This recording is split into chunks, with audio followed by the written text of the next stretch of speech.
Jessica Chen's stomach twisted as she walked through the hallway, but not from hunger. She'd skipped breakfast again, spending too long staring at herself in the mirror, debating whether to wear the coat. Again. Oh my God, she's wearing it again. Madison's voice carried that particular tone, not quite whisper, not quite normal volume, designed to be heard by everyone except the target. The lab coat hung on Jessica's 5 feet 2 inches frame like a deflated tent. Her mom had offered to take it to a tailor, but something about altering it felt wrong. Like changing her grandmother's handwriting. Seriously though, Jess, Madison slid into the desk next to her, my mom has this amazing vintage boutique connection. We could find you something that actually fits? I mean, I get that it's sentimental, but... Jessica's cheeks burned. Madison wasn't being mean, not really. That almost made it worse. The casual concern, the assumption that Jessica just didn't know any better. It's fine, Jessica mumbled, pulling out her chemistry notebook. The same notebook where she'd copied down every story her grandmother had ever told her about the lab. Stories that felt more like dreams now. Connor Martinez dropped into the seat behind them with his usual theatrical sigh. Yo, Chen, my abuela has some old nursing uniforms in her closet. Want me to bring you one? You could start a whole vintage medical professional thing. A few people laughed. Not cruel laughter, more like the kind you hear when someone makes a dad joke. But Jessica's face still heated up like a Bunsen burner. Leave her alone, said Maya from across the room, but even her defense sounded tired. Like she was getting exhausted defending something she didn't really understand either. Mr. Peterson walked in, coffee mug in one hand, stack of papers in the other. He looked like he'd been up late grading again, his usually perfect tie was slightly crooked. Morning, scientists, he said, then caught sight of Jessica. His smile got a little softer, a little more careful. Ready for our molecular structure review? Jessica nodded, but her heart wasn't in it. She loved chemistry, really loved it. The way reactions followed rules, how elements combined in predictable patterns. It made sense in a way that high school social dynamics never would. But lately, even her favorite subject felt tainted. Every time she answered a question, she wondered if people were thinking about the coat instead of her brain. Every time she got excited about an experiment, she caught someone glancing at her sleeves. Her phone buzzed. A text from her mom, rough morning, sweetheart. You forgot your lunch again. I'll drop it by the office. Love you. Jessica's eyes stung. Her mom always knew.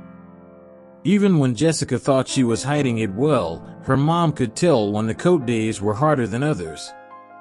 The thing was, Jessica didn't even know why she kept wearing it. Every Thursday night, she'd lay out her regular clothes for Friday. Every Friday morning, she'd change her mind and reach for the coat hanging in the back of her closet.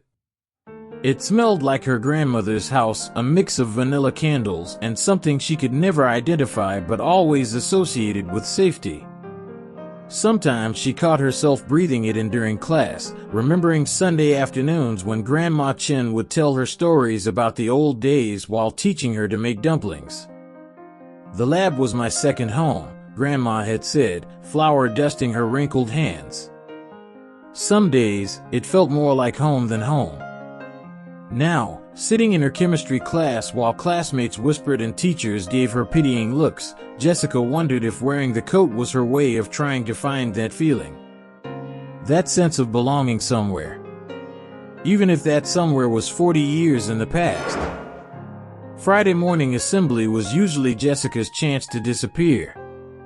She'd perfected the art of sitting in the back corner where the bleachers cast shadows, making herself as small as possible in the oversized coat. Today felt different, though. There was an electricity in the air, teachers walking faster, the principal checking his watch every 30 seconds, custodial staff setting up extra chairs on the gym floor. I heard it's someone really famous, whispered Emma Rodriguez, sliding in next to Jessica. Emma was one of the few people who didn't comment on the coat anymore. Not because she supported it, exactly, but because she seemed to understand that some battles weren't worth fighting. Probably another motivational speaker telling us we can be anything we want, Jessica muttered, then immediately felt guilty. Grandma Chen would have scolded her for cynicism.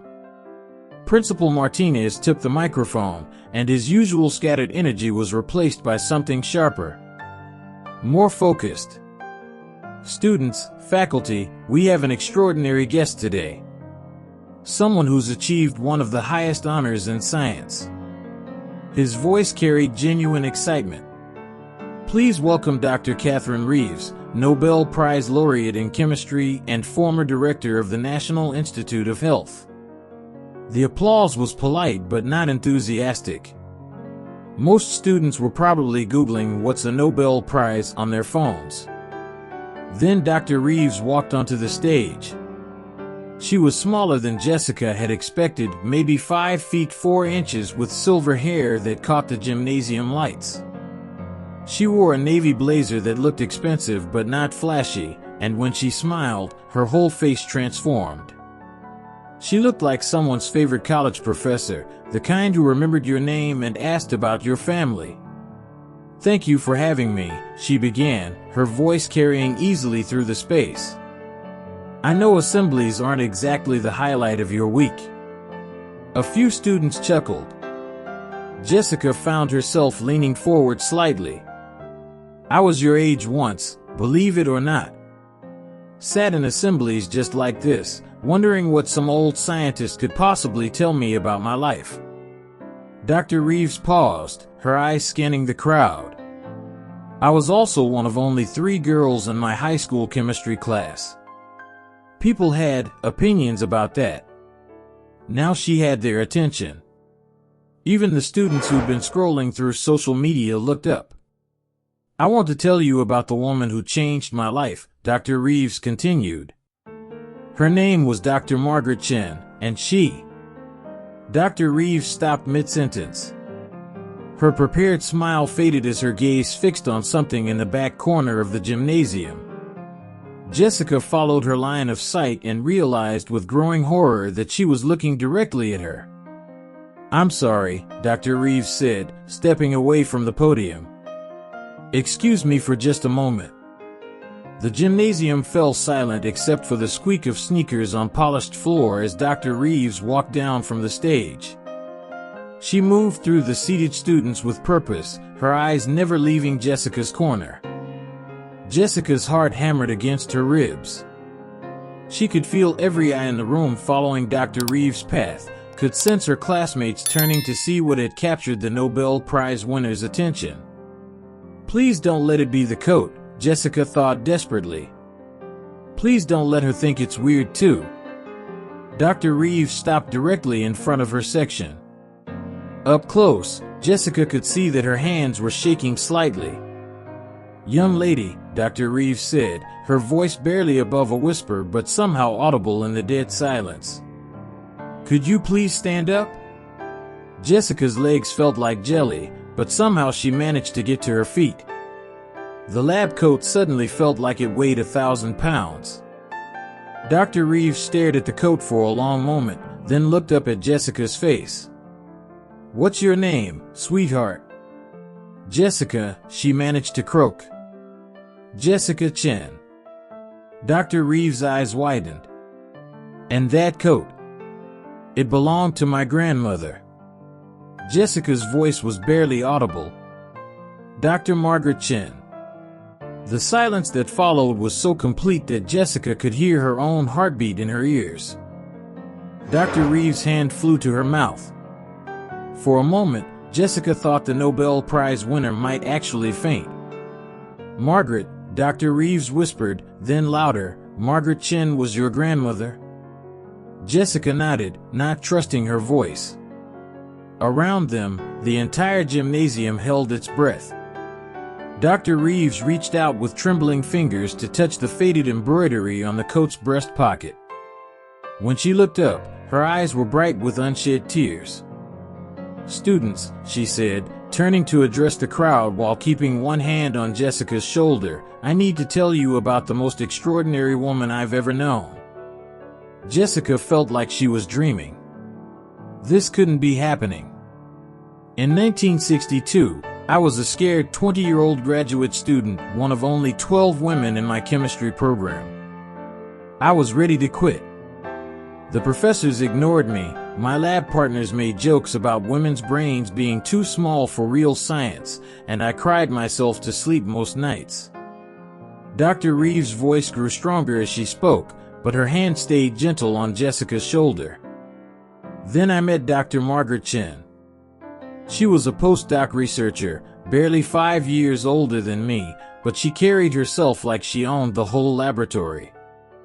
She took one look at me crying over a failed experiment and said, "Tears don't balance equations, but persistence does." A few students laughed softly. Jessica felt something warm spreading in her chest. Recognition. That sounded exactly like something Grandma would say. Margaret became my mentor, my friend, and honestly, my hero. She was working on enzyme research that would later contribute to breakthrough cancer treatments. But more than that, she was fighting battles I didn't even know existed. Dr. Reeves gestured to the coat. "You see these stains on the sleeves?" I watched Margaret earn every one of them, staying in the lab until 2 a.m. because she knew she had to work twice as hard to get half the recognition. This radiation badge? She earned it doing isotope research that was considered too dangerous for women at the time. Jessica's eyes were filling with tears. These weren't just stories anymore, they were real, witnessed by someone who'd been there. Margaret faced discrimination every single day. Professors who wouldn't let her present her own research. Colleagues who took credit for her ideas. Administrative boards that passed her over for grants because they didn't think a woman could handle serious science. Dr. Reeves' voice carried decades of frustration and admiration. But she never gave up. She just worked harder. The gymnasium was so quiet Jessica could hear the heating system cycling on. "I won my Nobel Prize," Dr. Reeves said, "for work that built directly on Margaret Chen's foundation. She should have been standing on that stage with me in Stockholm. She deserved that recognition, that celebration, that place in history." Dr. Reeves turned back to Jessica, and when she spoke, her voice was soft but carried to every corner of the room. "Your grandmother used to show me pictures of her granddaughter who loved science. She'd light up talking about your questions, your curiosity, your determination to understand how things work." She smiled through her tears. "She said you reminded her of herself at that age. I think she'd be proud to see you carrying on her legacy." Then Dr. Reeves did something that would be talked about at Roosevelt High for years to come. She stepped back and bowed a deep, respectful bow that somehow managed to honor both Jessica and the memory of her grandmother. "Thank you," she said simply, "for keeping her memory alive." The applause started slowly, Mr. Peterson clapping with tears in his eyes, then spreading to the other teachers. But it was Maya who stood up first among the students, then Emma, then one by one, the entire gymnasium rose to their feet. Jessica stood there, overwhelmed, as her classmates, the same ones who'd whispered and stared for months, gave her a standing ovation. She could see Madison wiping her eyes, Connor looking genuinely ashamed, even the seniors who usually ignored underclassmen nodding with respect. After the assembly, Dr. Reeves found Jessica in the hallway. "Your grandmother talked about you all the time," she said, pulling out her phone to show Jessica a photo. This was taken at a conference in 1987. Margaret, myself, and 3 other women who were firsts in our fields. In the photo, Grandma Chen looked exactly like Jessica remembered, but younger. Professional. Confident. Standing with 4 other women in lab coats, all of them smiling like they'd just conquered the world. She used to say that the work we do isn't just for ourselves, it's for the young women who come after us. You're living proof that she was right. Dr. Reeves pressed a business card into Jessica's hand. When you're ready for college, call me. I'd be honored to help Margaret Chen's granddaughter continue the family tradition. Walking home that afternoon, Jessica felt different. Not because everyone suddenly understood the coat, though the respectful nods in the hallway were nice, but because she finally understood it herself. She wasn't wearing an old, oversized lab coat. She was wearing her grandmother's courage, her grandmother's determination, her grandmother's refusal to be invisible. And for the first time in months, it fit perfectly. The next Friday, Jessica wore the coat again. But this time, when Connor asked about it, she didn't mumble or look away. It belonged to my grandmother, she said clearly. Dr. Margaret Chen. She was a biochemist who helped develop cancer treatments in the 1960s. Connor nodded, looking genuinely interested. That's actually really cool. Was she the first woman in her program or something? One of them, Jessica replied, standing a little straighter. She had to fight for everything she achieved. This coat represents 40 years of late nights, breakthrough discoveries, and refusing to give up. She paused, touching the faded embroidery with fingers that no longer trembled. It's my way of remembering that the best legacies aren't kept in museums, they're kept alive. Sometimes the most worn and faded items hold the brightest legacies. The next time you see someone being mocked for what they wear, remember Jessica's story. Remember that behind every strange choice might be a tale of courage, sacrifice, and love that deserves respect, not ridicule. If this story touched your heart, please like this video and subscribe to the Soul Script for more inspiring stories that remind us of the power of human connection and understanding. Share your own stories in the comments below. What ordinary object in your life carries an extraordinary legacy? Your story might be the inspiration someone else needs to hear today.